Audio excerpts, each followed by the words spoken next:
wabarakatuh. Waalaikumsalam warahmatullahi wabarakatuh. Selamat pagi dan salam sejahtera bagi kita semuanya.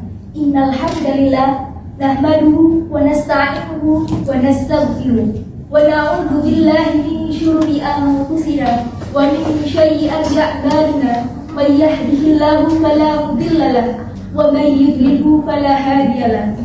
Asyhadu an la ilaha illallah wa asyhadu anna Muhammadan abduhu wa rasuluh. Amma ba'd. Yang terhormat Ibu Profesor Dr. Farihan Basa, Magister Pendidikan selaku Kepala Madrasah Aliyah Negeri Said Surakarta. Yang kami hormati Ibu Aisyah Istiqomah Hafizah Sarjana Agama selaku pengasuh Pondok Pesantren Said Surakarta. Yang kami hormati Bapak, Ibu guru serta seluruh staf sekolah. Dan yang kami banggakan teman-teman siswa dan siswi Madrasah Aliyah Negeri Said Surakarta. Puji syukur kita panjatkan atas kehadirat Allah Subhanahu wa Ta'ala yang telah memberikan limpahan rahmat serta hidayahnya kepada kita semua, sehingga kita dapat berkumpul pada acara halal bihalal dengan keadaan sehat walafiat.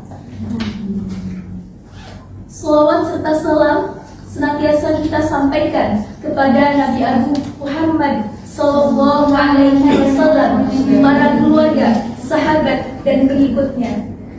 Semoga kita semua sebagai umatnya akan mendapatkan syafaat di hari akhir kelak. Amin. Allahumma amin. Kami ucapkan terima kasih yang sebesar-besarnya atas kehadiran para hadirin. Semoga langkah kami hadirin semua dihitung pahala oleh Allah Subhanahu wa Ta'ala dan menjadi amal jariah di yaumil akhir kelak. Amin. Allahumma amin. Setelah melewati bulan suci Ramadan dan merayakan Hari Raya Idul Fitri, hari ini adalah momen yang tepat bagi kita semua untuk saling memaafkan, mempererat tali silaturahmi, dan memperkuat kebersamaan di lingkungan madrasah kita tercinta ini. Perkenankan, saya Rizka Hariska Labi selaku pembawa acara akan menyampaikan susunan acara pada pagi hari ini. Acara yang pertama pembukaan, kedua pembacaan ayat suci Al-Quran, ketiga sambutan kepala sekolah Madrasah Aliyah Negeri Said Surakarta, keempat tausiah, kelima hiburan dongeng, dan acara yang terakhir adalah penutup. Baik, untuk mengawali acara pada hari ini, marilah kita buka bersama dengan bacaan basmalah. Bismillahirrahmanirrahim. Semoga dengan menyebut nama Allah Subhanahu wa Ta'ala, acara kita pada pagi hari ini berjalan dengan lancar. Amin.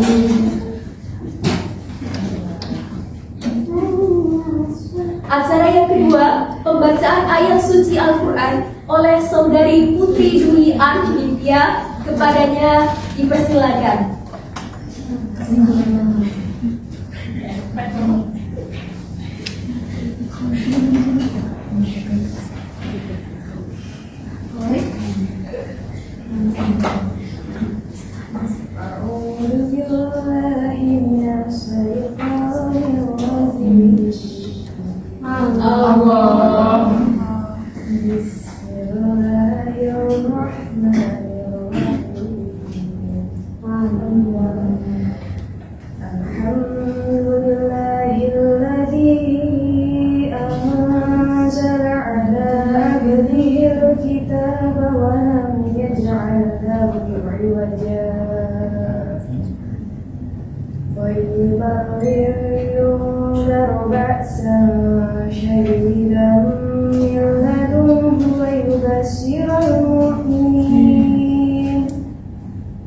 ويبشر المؤمنين الذين يعملون الصالحات أن لهم أجرا حسنا ماكثين فيه أبدا وينذر الذين قالوا اتخذ الله ولدا Semoga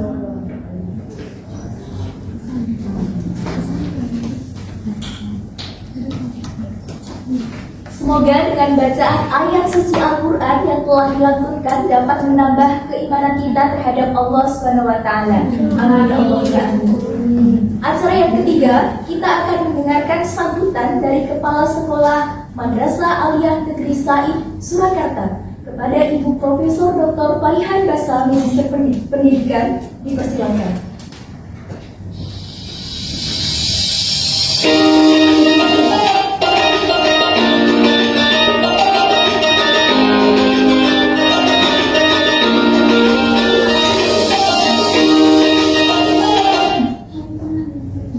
Bismillahirrahmanirrahim. Assalamualaikum warahmatullahi wabarakatuh. Waalaikumsalam warahmatullahi wabarakatuh. Alhamdulillah, puji syukur kita panjatkan kehadiran Allah Subhanahu wa Ta'ala yang telah memberi kita nikmat dan hidayah bisa kita kumpul dalam acara halal bihalal ini dengan sehat walafiat. Salawat serta salam kita haturkan kepada junjungan kita Nabi Muhammad SAW serta keluarga, sahabat dan para pengikutnya sehingga akhir zaman. Bapak, Ibu guru, staf yang saya hormati serta para pengikutnya serta para siswa-siswi yang saya banggakan. Momentum halal bihalal ini merupakan saat yang tepat bagi kita semua untuk mempererat tali silaturahmi, saling memaafkan dan meningkatkan rasa kebersamaan di lingkungan sekolah kita tercinta, Madrasah Aliyah Negeri Said Pusangan. Idul Fitri yang baru saja kita rayakan adalah simbol kemenangan. Tidak hanya dalam menahan hawa nafsu selama bulan Ramadan, tetapi juga dalam melatih kesabaran, keikhlasan, serta kepedulian terhadap sesama. Sebagai bagian dari keluarga besar Madrasah Aliyah Negeri Said Pusangan, marilah kita jadikan momen ini untuk membuka hati, melupakan kesalahan dan memulai lembaran baru dengan penuh keikhlasan. Sikap saling memaafkan ini bukan hanya sekadar tradisi, tetapi juga ajaran agama yang harus kita lestarikan dalam kehidupan sehari-hari. Akhir kata, saya mengucapkan mohon maaf lahir dan batin atas segala khalif dan kekurangan. Semoga kita semua senantiasa diberikan keberkahan oleh Allah Subhanahu wa Ta'ala dalam setiap langkah dan perjuangan kita ke depan. Wassalamualaikum warahmatullahi wabarakatuh. Waalaikumsalam warahmatullahi wabarakatuh.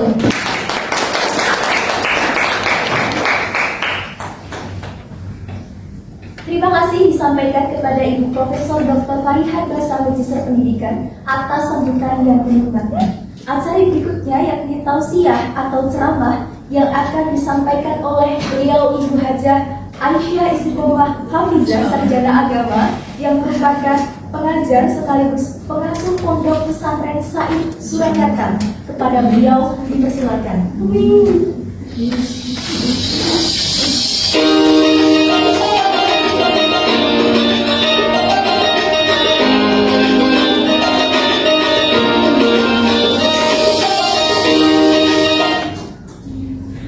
Assalamualaikum warahmatullahi wabarakatuh. Waalaikumsalam warahmatullahi wabarakatuh. Bismillahirrahmanirrahim. Alhamdulillahirabbil alamin wa bihi nasta'in wa ala umuri dunya waddin wassalatu wassalamu ala asyrofil anbiya'i wal mursalin wa ala alihi wa sahbihi ajma'in. Amma ba'du. Hadirin yang dirahmati Allah, pertama-tama marilah kita panjatkan puji syukur kehadirat Allah Subhanahu wa Ta'ala yang telah memberikan karunia sehat serta hidayah pada kita semua dan sehingga kita semua bisa hadir dalam acara ini. Hadirin yang dirahmati Allah, silaturahmi merupakan hubungan yang sangat dianjurkan dalam agama Islam, karena umat Islam di dunia ini sejatinya adalah saudara, termasuk kita yang hadir pada hari ini. Hadirin yang dirahmati Allah, izinkan saya menyampaikan satu pantun. Pergi ke pasar bersama Abang Jaka, pulangnya bersama Abang Karsa. Silaturahmi merupakan perintah agama. Jangan putuskan agar hidup lebih bermakna.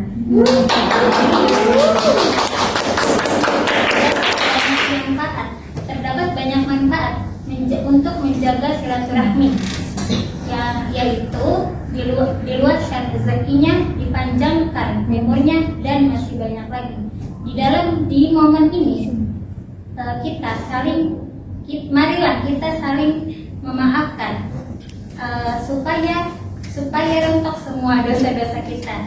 Jadi bukan rambutnya saja yang rontok, tetapi dosanya saja ya teman-teman. Demikianlah ceramah yang dapat saya sampaikan. Mohon maaf jika ada salah kata. Wassalamualaikum warahmatullahi wabarakatuh. Waalaikumsalam warahmatullahi wabarakatuh.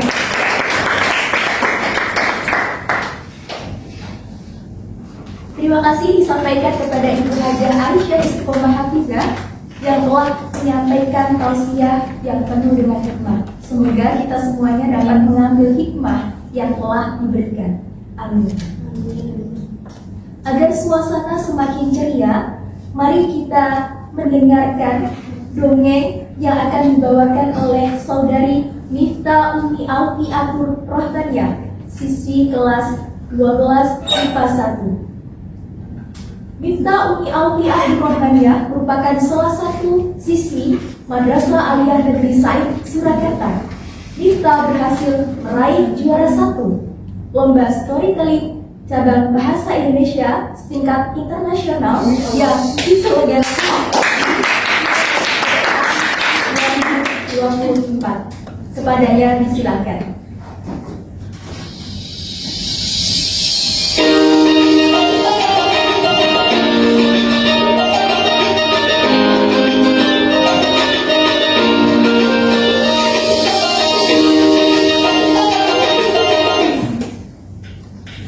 Assalamualaikum warahmatullahi wabarakatuh. Waalaikumsalam warahmatullahi wabarakatuh. Yang terhormat Ibu Ika Martanti MPD selaku Komite Madrasah. Yang kami hormati Ibu Aisyah selaku pengajar dan pengasuh Ponpes Said Surakarta. Yang kami hormati seluruh guru Madrasah Aliyah Negeri Said Surakarta. Dan yang saya sayangi semua teman-teman yang sudah hadir untuk turut memeriahkan acara halal bihalal pada hari ini. Di sini saya akan berbagi sebuah kisah yang saya harap di sini bisa membantu kita untuk belajar memaknai apa arti halal bihalal. Kisah ini adalah tentang Rasulullah SAW bersama dengan sahabatnya yaitu Ukasyah bin Mihsan. Kisah ini bermula dari turunnya surat An-Nasr. Tentang surat An-Nasr ini oleh Jabir bin Abdullah dan Abdullah bin Abbas meriwayatkan bahwa setelah surat ini turun, Nabi Muhammad SAW wahai Jibril, jiwaku sudah terasa lemah. Mendengar itu kemudian malaikat Jibril berkata, akhirat itu lebih baik daripada dunia. Dan pasti Tuhanmu akan memberikan sesuatu, kemudian kamu ridho.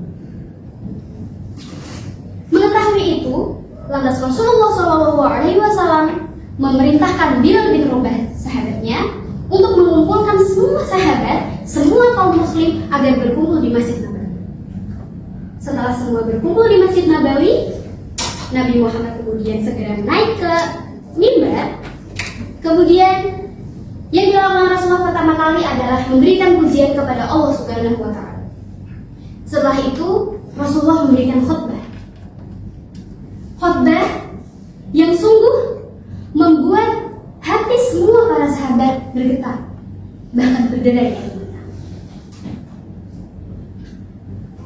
di atas mimbar, Rasulullah Shallallahu Alaihi Wasallam bertanya kepada semua kaum muslimin ada di situ. Wahai manusia, bagaimanakah aku ketika menjadi nabi bagi kalian? Kemudian seluruh sahabat lantas menjawab, semoga Allah Subhanahu wa Ta'ala membalas kebaikan wahai Nabi. Sungguh engkau bagi kami seperti seorang ayah yang penyayang dan seorang saudara yang tulus dan pengasih. Engkau telah menunaikan seluruh risalahmu, menyampaikan wahyunya, dan berdakwah dengan hikmah dan pengajaran yang baik. Kami berdoa, semoga Allah Subhanahu wa Ta'ala membalas kebaikanmu dengan sebaik-baik balasan sebagai bentuk terima kasih sebuah umat kepada Nabi. Tapi kemudian Rasulullah kembali berkata, wahai kaum muslim, demi Allah dan demi hakku atas kalian, barang siapa yang pernah aku zalimi tanpa sepengetahuanku, berdirilah, balaslah kezalimanku itu. Tentu tidak ada yang berdiri. Siapa yang mau membalaskan? Siapa yang mau menuntut balas atas Rasulullah SAW? Mereka mencintai Rasulullah. Mereka menganggap Rasulullah itu adalah kekasihnya. Siapa yang berani-beraninya mau menuntut balas kepada Rasulullah? Tapi Rasulullah mengulang kalimat itu hingga dikatakan,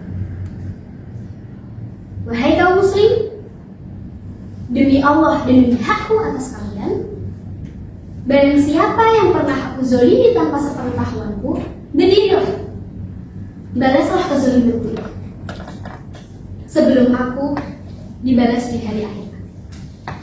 Tapi tanpa disangka-sangka, setelah mengulangi kalimat itu yang ketiga kalinya, ada seorang kakek-kakek yang tiba-tiba berdiri. Kemudian dia maju ke depan menghadap Rasulullah. Dialah Ukasyah bin Mihsan. Saat melihat kakek-kakek itu maju ke depan, semua sahabat terheran-heran, apa yang akan dia lakukan, apa maunya. Berani-beraninya dia mau menuntut balas pada Rasulullah. Apakah dia setega itu? Namun ketika sudah sampai di hadapan Rasulullah, Ukasyah berkata, demi ayah dan ibuku, andai engkau tidak mengulangi kalimatmu itu 3 kali, maka aku tidak akan maju. Kemudian dia melanjutkan, dulu aku pernah bersamamu dalam satu perang. Setelah perang dan kita mendapatkan kemenangan, kemudian kita pulang. Untaku dan untamu berjalan sejajar. Kemudian aku turun dari untaku, aku mendekat kepadamu, wahai Rasul. Aku ingin mencium pahamu. Namun, belum sampai melakukannya, Rasulullah mengambil pecut, lalu memencutkan ke belakang dan terkena perut Ukasyah. Ukasyah berkata, aku tidak tahu kau benar-benar memecutku atau kau ingin memecut untamu, atau kau sengaja atau tidak sengaja. Semua tercengang, apa yang dilakukan kakek ini, apa yang dia katakan. Dia benar-benar menuntut balas kepada Rasulullah. Tapi Rasulullah hanya membalas dengan kalimat demikian, aku berlindung kepada Allah dari perbuatan memecutku dengan sengaja. Kemudian Rasulullah kembali mengutus Bilal untuk mengambil pecut yang berada di rumah Sayyidah Fatimah. Wahai Bilal, pergilah engkau ke rumah Fatimah dan ambilkan pecut yang tergantung. Kemudian Bilal segera berdiri, dia segera menuju kediaman Sayyidah Fatimah. Dalam perjalanan dia seperti berkata pada dirinya sendiri, semua terheran-heran, termasuk Bilal. Dia berkata, luar biasa, itu utusan Allah meminta dirinya dikisos. Itu utusan Allah meminta dia dibalas akan kesalahannya. Tapi kemudian Bilal segera melanjutkan langkahnya menuju rumah Sayyidah Fatimah. Setelah sampai di depan rumah Sayyidah Fatimah, dia segera mengetuk pintu dan berkata, wahai putri Rasulullah, ambilkan pecut yang tergantung itu, serahkan padaku. Fatimah yang mendengar itu bertanya-tanya, untuk apa? Dia bertanya kepada Bilal, wahai Bilal, apa yang akan akan dijadikan apa yang akan dilakukan ayahku dengan pecut ini? Bukankah hari ini adalah hari haji, bukan hari perang? Kemudian dia menjawab, wahai Fatimah, kamu kasih tahu akhlak ayahmu. Ayahmu meninggalkan satu agama dan ayahmu akan meninggalkan dunia ini. Dan beliau memberikan kesempatan pada siapapun untuk membalas kesalahan. Fatimah yang mendengarnya tentu tidak mau ayahnya dilukai oleh siapapun. Siapa yang tega? Kemudian Fatimah berkata kepada Bilal, wahai Bilal, siapa yang tega membalas pada Rasulullah? Katakanlah kepada Hasan dan Husain agar keduanya saja yang menerima pembalasan itu sebagai pengganti Rasulullah. Minta orang itu membalas kepada Hasan dan Husain dan jangan kepada Rasulullah. Kemudian setelah itu Bilal segera kembali ke Masjid Nabawi. Dia menyerahkan pecut itu kepada Rasulullah, kemudian Rasulullah menyerahkan itu kepada Ukasyah. Tapi sebelum Ukasyah melakukan sesuatu, tiba-tiba Abu Bakar dan Umar segera berdiri dan berkata kepada Ukasyah, wahai Ukasyah, balaslah kepada kami berdua. Kami ada di hadapanmu. Jangan engkau balas Rasulullah. Tapi yang menjawab justru Rasulullah. Rasulullah berkata demikian, diamlah kalian berdua, wahai Abu Bakar dan Umar. Allah tahu ketinggian derajat kalian berdua. Nabi Muhammad berkata demikian atas apa yang dilakukan oleh Umar dan Abu Bakar. Mereka dengan berani berdiri dan menghentikan agar mereka tidak mau Rasulullah disakiti oleh siapa. Tapi tidak hanya Abu Bakar dan Umar. Kemudian Ali pun berdiri dan berkata, wahai Ukasyah, sepanjang hidupku aku selalu bersama Rasulullah. Sungguh aku tidak tega melihat Rasulullah dipecut. Ini badanku. Balaslah, pecutlah hak, jangan Rasulullah. Rasulullah lagi berkata, wahai Ali, duduklah. Allah tahu derajatmu dan yang ini. Bukan hanya mereka. Kemudian Hasan dan Husain pun ikut berdiri. Kemudian berkata, wahai Ukasyah, engkau tahu bahwa kami adalah darah daging Rasulullah. Engkau membalas kepada kami sama dengan membalas kepada Rasulullah. Maka balaslah kamu. Rasulullah lagi berkata, duduklah, wahai buahku. Allah tidak akan melupakan kemuliaan kalian.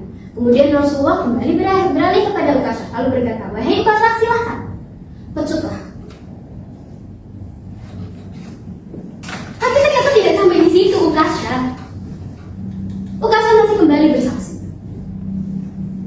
Wahai Rasulullah, ketika engkau memecut perutku dalam keadaan terbuka.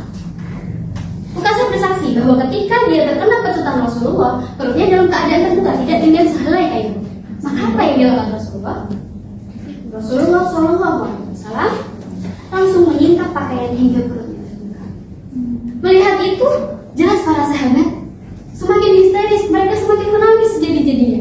Mereka tidak mau kekasih mereka disakiti, mereka tidak tega melihat Rasulullah diperlakukan seperti itu. Mereka berusaha menegur Ukasyah. Apakah engkau betul-betul akan memecut Rasulullah, wahai Ukasyah? Tapi kemudian lihatlah apa yang terjadi. Ukasyah lantas melihat Rasulullah dan dia tidak kuasa menahan diri. Dia langsung maju ke depan, memeluk Rasulullah, menumpahkan semua tangisnya. Dia mencium perut Rasulullah. Dia ingin berada di pelukan Rasulullah. Yang dia ingin dari Allah, dia ingin memeluk Rasulullah, dia ingin mencium. Kemudian Ukasyah berkata, demi ayah dan ibuku, siapa orang yang tega melakukan pembalasan kepadamu, wahai Rasulullah? Kemudian Rasulullah menjawab, lantas katakanlah, kau ingin membalas atau memaafkan? Jelas Ukasyah tahu jawabannya. Sungguh, aku telah memaafkanmu. Aku berharap mendapatkan ampunan dari Allah pada hari kiamat. Kemudian Rasulullah berkata kepada seluruh sahabatnya, seluruh kaum muslimin dari Masjid Nabawi, siapa yang ingin melihat temanku di surga, maka lihatlah. Siapa yang ingin melihat teman Rasulullah di surga, lihatlah Ukasyah. Dari sini, apa yang perlu diperhatikan?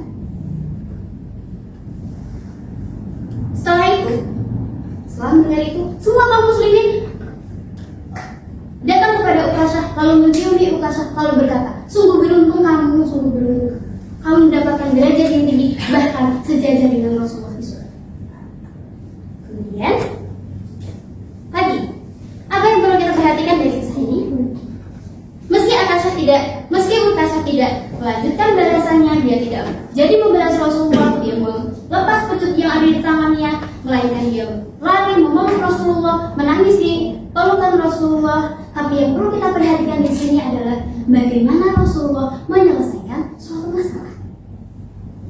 Catatan pentingnya adalah tidak sebaiknya dalam menyelesaikan masalah dengan orang lain kita mencukupkan diri dengan hanya meminta maaf, kemudian meminta dihalalkan, meminta diikhlaskan atas kesalahannya. Jadi kalau kita melakukan kesalahan, kita harus mengikuti hukumnya. Kita harus melakukan sesuatu yang setimpal, yang sepadan dengan apa yang dengan apa kesalahan yang dia lakukan. Oleh karena itu, dalam halal bihalal haruslah selalu diingat bahwa telah meminta maaf tidak berarti telah menyelesaikan masalah secara hukum. Jika kita memiliki kesanggupan tertentu kepada orang lain, maka laksanakanlah. Kita menghilangkan barang orang lain, kita menghancurkan barang orang lain misalnya, maka kita harus mengganti barang itu dengan sepadan atau seperti kesepakatan awal. Jadi di sini intinya adalah halal bihalal bukan hanya tentang kita bertukar maaf, bukan hanya aku maaf loh, tapi adalah bagaimana kita menyelesaikan masalah dengan sebaik-baiknya tanpa merugikan pihak lain. Kisah itu yang dapat saya sampaikan. Semoga bisa membantu kita belajar dalam memaknai halal bihalal. Terima kasih. Kurang lebihnya mohon maaf. Wassalamualaikum warahmatullahi wabarakatuh. Waalaikumsalam.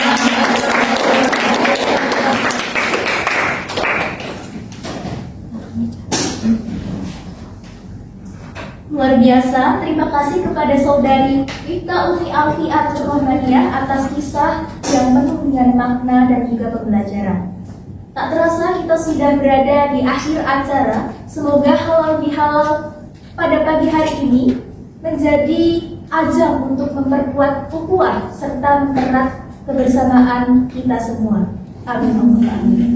Kami ucapkan terima kasih kepada semua pihak yang telah berkontribusi bagi keberhasilan acara ini. Saya selaku pembawa acara memohon maaf yang sebesar-besarnya atas kesalahan kata yang kurang berkenan. Mari kita tutup acara hari ini dengan mengucap hamdalah bersama-sama. Akhir kata, saya Rizka dari Sekolah mengucapkan terima kasih dan sampai jumpa di pertemuan berikutnya. Wassalamualaikum warahmatullahi wabarakatuh. Waalaikumsalam warahmatullahi wabarakatuh.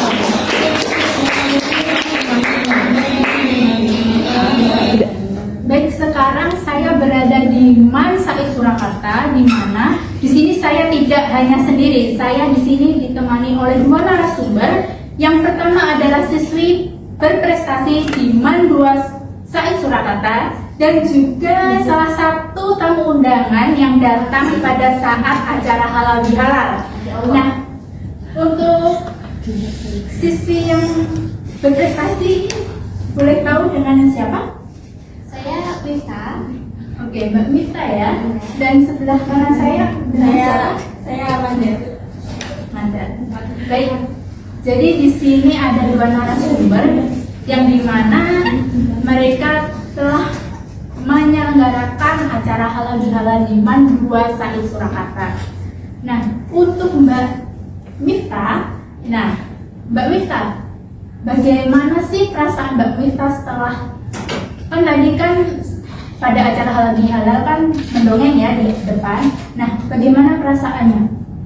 Pertama sih karena diharuskan tampil di depan banyak orang ya, jadi nervous itu pasti. Tapi yang paling penting adalah saya sangat bangga sekali bisa berpartisipasi di sini dan berbagi kisah yang mungkin menarik bagi banyak orang. Baik. Terus untuk apa sih pesan dari acara halal bihalal ini? Yang saya tangkap di sini adalah bagaimana kita memaknai halal bihalal bukan hanya sekedar bertukar kata maaf, tapi menyelesaikan masalah dengan tidak merugikan pihak. Baik.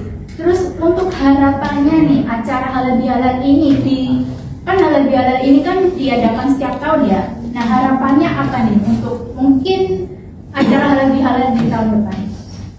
Tentu saya berharap acara ini akan berlangsung dalam jangka panjang, mungkin 2 tahun, 5 tahun, atau bertahun-tahun ke depan. Dan saya berharap acara bisa lebih baik lagi, banyak yang berpartisipasi, dan tentunya saya berharap bisa bermanfaat untuk banyak orang. Iya, baik. Terima kasih Mbak Ika untuk narasumber saya satu-satunya. Nah, selanjutnya nih ada Mbak Manda yang merupakan ini tamu undangan di acara Halal Bihalal Iman 2 Surakarta. Mbak Manda, bagaimana sih pesan apa yang disampaikan? Semoga acara Halal Bihalal ini semoga kita bisa mempererat tali persaudaraan antar sesama warga MA Negeri Said Surakarta. Mari kita saling bermaaf-maafan dan membuka lembaran baru dengan hati yang bersih. Baik. Untuk harapannya nih apa Mbak Manda? Harapan saya acara Halal Bihalal ini bukan hanya jadi tradisi saja, tetapi kita harus mempererat tali persaudaraan antar sesama manusia. Baik, terima kasih Mbak Manda atas penjelasannya. Baik, demikian laporan yang saya sampaikan pada hari ini. Saya Ella Rosanat Agesti dan juga kru yang bertugas pada hari ini izin undur diri. Terima kasih dan selamat siang. Sampai jumpa.